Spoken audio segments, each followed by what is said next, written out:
Hello students, welcome back. आज ये lecture number 7 है on surface tension.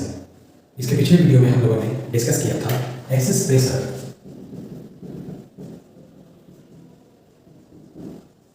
Inside a liquid drop. तो हमारा फॉर्मूला जो आया था डेल्टा पी बराबर 2T बटा में आर, जहाँ डेल्टा पी एक्सेस प्रेशर है, 2 नंबर टी सरफेस टेंशन और ये जो आर है वो radius of the liquid drop. आज जो हम लोग पढ़ेंगे excess pressure inside a soap bubble. एक सोप बबल के अंदर कितना एक्सेस प्रेशर होता है, तो सारा डेफिनेशन वही रहेगा। हम लिख सकते हैं सिमिलरली सोप बबल में दो सरफेस होते हैं, एक आउटर और एक इनर। तो बस इस फॉर्मूला में हमें 2 से मल्टीप्लाई कर देना है। Each soap bubble has 2 free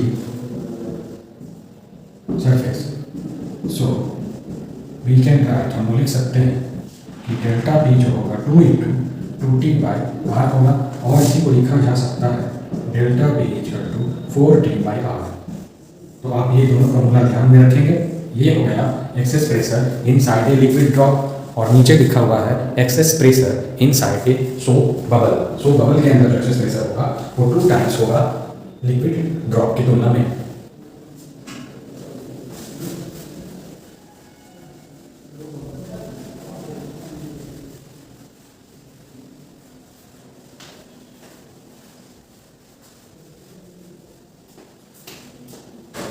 next topic है effect of temperature on surface tension. Temperature बढ़ाने से सरफेस टेंशन पर क्या प्रभाव पड़ता है? तो इन जनरल हम बोल सकते हैं कि अगर लिक्विड का टेम्परेचर को बढ़ाया जाए तो सरफेस टेंशन कम हो जाता है। एग्जाम्पल के लिए आप समझ सकते हैं, जैसे अगर हम ठंडे पानी में अपने कपड़ों को धोते हैं तो वो उतने साफ नहीं होते हैं जितना अगर हम गर्म पानी का इस्तेमाल करें। क्योंकि जब हम पानी को गर्म कर देते हैं तो उसका टेम्परेचर बढ़ जाता है, जिसके कारण लिक्विड का यानी पानी का सरफेस टेंशन डिक्रीज हो जाता है, कम हो जाता है। तो पानी कपड़े के जितने रेसे हैं, जितने फाइबर्स हैं, उनमें आसानी से चला जाता है और सारी गंदगी को बाहर कर देता है। तो ऐसा क्यों हुआ? टेम्परेचर के इंक्रीज होने से सरफेस टेंशन डिक्रीज हो गया। और increasing the temperature of surface tension decreases, कम हो जाता है। At critical temperature it becomes, ये जीरो हो जाता है सरफेस टेंशन। और इसका एक फॉर्मूला है, एक एक्सप्रेशन है, वी हैव टी टेम्परेचर है, टी सरफेस टेंशन है किसी टेम्परेचर पर, और फिर टी जो है ये भी सरफेस टेंशन है 0 डिग्री पर, 1 माइनस अल्फा टी। ये फॉर्मूला देखिए, वे है T0 surface tension eight 0 degree Celsius, TT surface tension eight T degree Celsius जो गिवन है। अल्फा को बोला जाता है temperature coefficient, temperature coefficient of surface tension.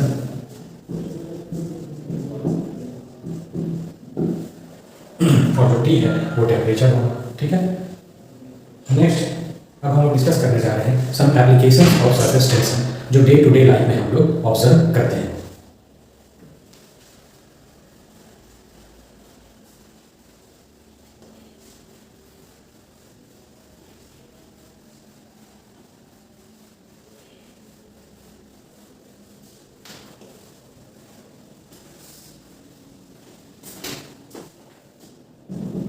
Some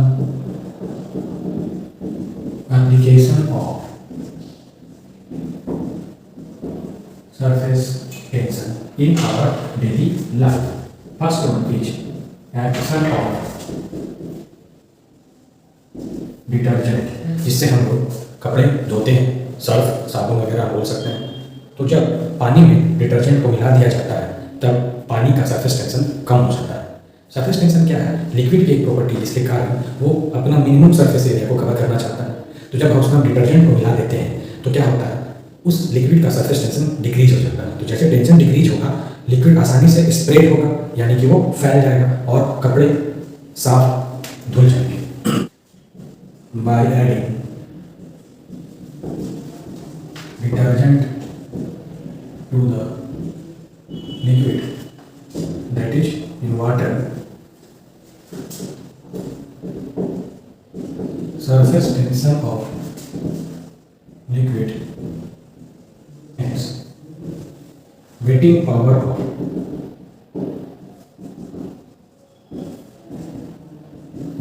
soap solution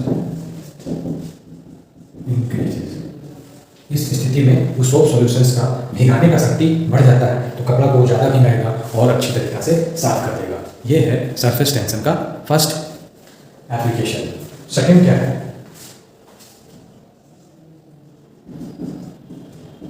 action of antiseptics. Action of antiseptics. Antiseptics हम लोग use करते हैं अगर हमें कहीं चोट लग जाता है, कोई जख्म हो जाता है, तो उसमें एंटीसेप्टिक क्रीम हम लोग लगाते हैं। तो जैसे क्रीम को लगाया जाता है तो उसका सरफेस टेंशन कम हो जाता है, जिसके कारण वो जहाँ जख्म है वहाँ अच्छी तरह से फैल जाता है, पूरे एरिया को वो कवर कर लेता है। Surface tension low value of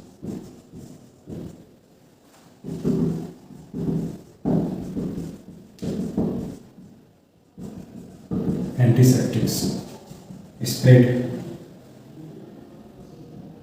in the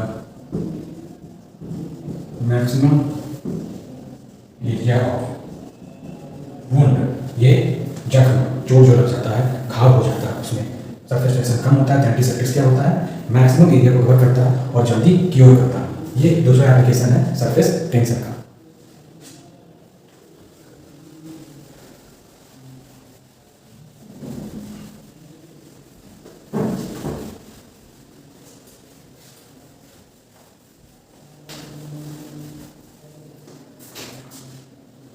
Third, oil spread over the surface of water। पानी किसी बर्तन में आप लीजिए, मान लीजिए किसी ग्लास में हमने पानी लिया, उसमें अगर हम तेल डालते हैं, तेल की 2-3 बूंदें ऑयल ड्रॉप्स, तो वो ऑयल पूरे सरफेस पर फैल जाता है, स्प्रेड हो जाता है। ऐसा इसीलिए क्योंकि ऑयल का सरफेस टेंशन कम होता है वाटर के तुलना में, तो इसलिए वो फैल जाता है।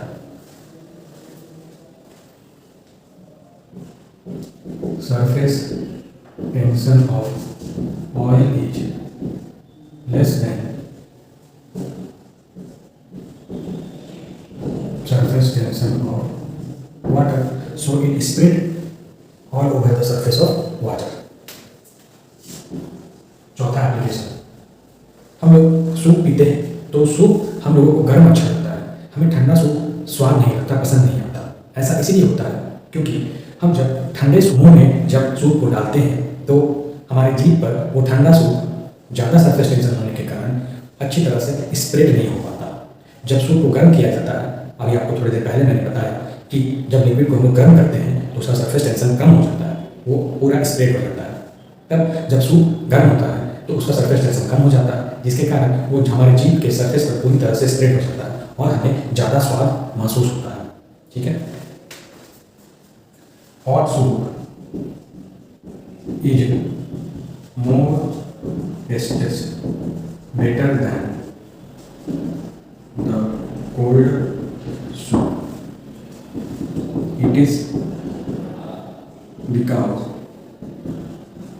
the surface tension of hot soup is less than surface tension of cold soup. Tastes का मतलब है स्वाद। हॉट सूप ज़्यादा स्वादिष्ट होता है, बेटर लगता है, अच्छा लगता है, किसके तुलना में? कोल्ड सूप की तुलना में। ऐसा इसलिए क्योंकि सरफेस टेंशन हॉट सूप का क्या हो जाता है, कम हो जाता है। हॉट सूप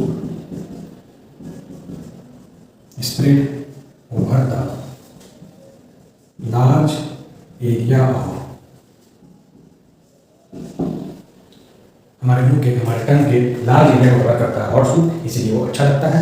कोल्ड सूप टंग के लेस एरिया को कवर करता है, तो हमें उतना टेस्टेस यानी स्वाद पता नहीं चलता है। तो इस तरह से सरफेस टेंशन चैप्टर के सारे टॉपिक्स को हमने कवर कर लिया। अब हम लोग जल्दी से इसका क्विक रिवीजन कर लेते हैं कि हमने इस चैप्टर में क्या क्या अभी तक सीखा है। सबसे पहले आपको याद होगा स्टूडेंट्स, हम लोग डिस्कस किए थे अबाउट इंटरमोलिकुलर फोर्स के बारे में।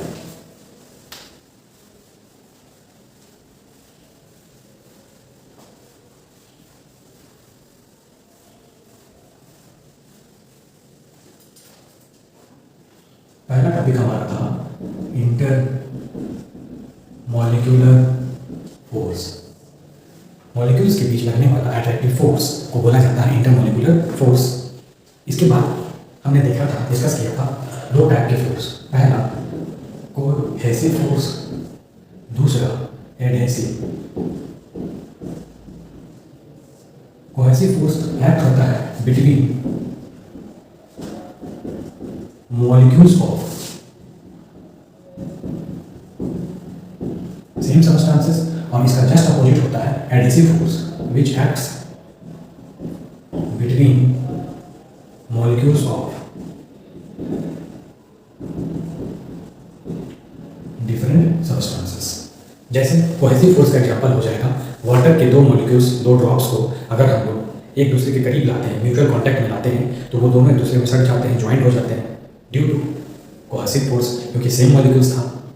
एडहेसिव फोर्स का एग्जांपल ये आप देख रहे हैं, हम अभी पेन में इंक डालकर उसकी मदद से बोर्ड पर लिख रहे हैं, तो ये इंक लिक्विड हो गया, बोर्ड सॉलिड सरफेस, दोनों के मॉलिक्यूल्स अलग हैं, तो ये इंक बोर्ड में जाकर चिपक गया, तो ये एग्जांपल हो गया एडहेसिव फोर्स का।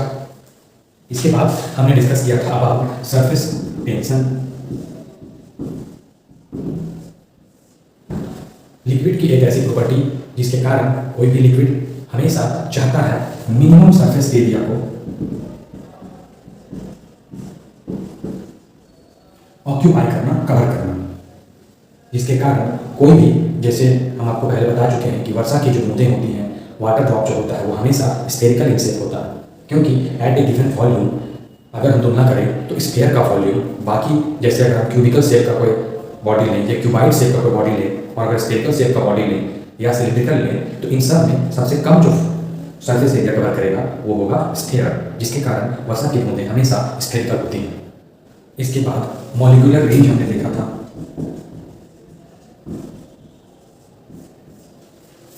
जैसे एक मॉलिक्यूल यहाँ है, दूसरा मॉलिक्यूल यहाँ है, तो इन दोनों के बीच जो इंटरमॉलिक्यूलर फोर्स लगता है उसका एक रेंज होता है, एक सीमा होती है। इसके बाहर अगर मॉलिक्यूल चले जाएंगे तो वहाँ पर फोर्स एक्ट नहीं हो पाएगा। और हम आपको बता चुके हैं कि यहाँ जो रेंज होता है C, उसको हम लोग बोलते हैं, C से डिनोट करते हैं, और वो होता है 10⁻⁹ मीटर, और इसी को हम लोग लिखे थे 10 angstrom. Angstrom is the very small या very smaller unit of distance या लेंथ आप बोल सकते हैं। तो अगर दो मॉलिक्यूल के बीच का डिस्टेंस अगर हम D मान लें, अगर D is greater than molecular range, तब उस समय फोर्स 0 होगा। But D is less than equal to molecular range, उस समय फोर्स लगेगा, मतलब फोर्स का वैल्यू 0 नहीं होगा। ये मॉलिक्यूलर रेंज था। नेक्स्ट हम लोग डिस्कस किए थे about molecular theory of surface tension.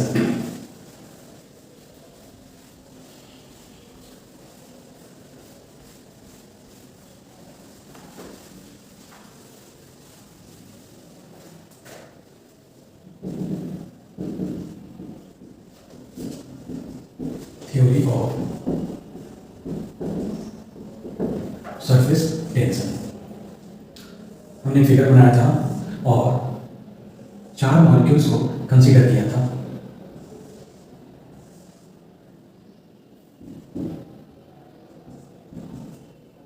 नाम दे दिया था, लिक्विड के अंदर है ये मॉलिक्यूल्स। ये जो C मॉलिक्यूल है लिक्विड के पूरी तरह से अंदर में है, तो इसमें बाकी मॉलिक्यूल्स चारों तरफ से इक्वल अपोजिट फोर्स लगाएंगे। इस कारण से इस पर जो नेट फोर्स होगा वो कितना हो जाएगा, 0। यही बात इस मॉलिक्यूल के लिए भी लागू होती है, क्योंकि ये भी लिक्विड सरफेस नहीं है, तो इसमें भी जो फोर्स लग रहा है इक्वल अपोजिट है, यहाँ भी फोर्स जीरो हो जाएगा। ये मॉलिक्यूल्स को देखिए, ये इस तरह से है कि इसका कुछ पार्ट बाहर है बट मैक्सिमम पार्ट अंदर की ओर है। इसमें भी फोर्स नीचे की ओर लगेगा।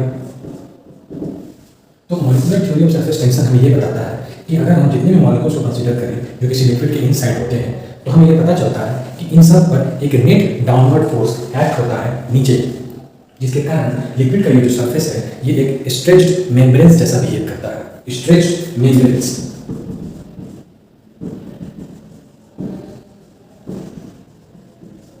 स्ट्रेच्ड मींस खींचा हुआ, और मेम्ब्रेन्स हम लोग बोलते हैं झिल्ली यानी परत को। तो एक ऐसे परत के रूप में काम करता है वो उसका ऊपर का सरफेस जो कि खींचा हुआ है। अब खींचा हुआ क्यों है? क्योंकि इसमें एक फोर्स डाउनवर्ड्स हमेशा एक्ट होते रहता है। तो molecular theory of surface tension से हमें ये बात पता चली। नेक्स्ट हमारा जो टॉपिक डिस्कस हमने किया था सरफेस एनर्जी, फिर से हमने डिनोट किया था इसको सरफेस एनर्जी। देखिए जितने भी मॉलिक्यूल्स हैं वो सब अंदर है। इन मॉलिक्यूल्स को ऊपर ले जाने के लिए हमें एक फोर्स लगाना पड़ेगा, और जब हम फोर्स लगाएंगे यहाँ डिस्प्लेसमेंट होगा तो वर्क डन होता है। आप पढ़ चुके हैं, अब किसी बॉडी में फोर्स लगा डिस्प्लेसमेंट हुआ तो वर्क हो गया। यही वर्क स्टोर हो जाता है एज पोटेंशियल एनर्जी के रूप में, और potential energy per unit surface area को बोला जाता है सरफेस एनर्जी। ये फॉर्मूला हमने डिराइव किया था, potential energy per unit surface area. और हमने ये भी देखा था कि सरफेस एनर्जी न्यूमेरिकली इक्वल होता है सरफेस टेंशन के, E इक्वल टू P होता है। जबकि इसका अगर हम SI यूनिट देखना चाहें तो क्या लिखेंगे? पोटेंशियल एनर्जी का हो जाएगा जूल और एरिया का मीटर स्क्वायर, तो बन जाएगा जूल पर मीटर स्क्वायर। S का यूनिट ऑफ सरफेस एनर्जी।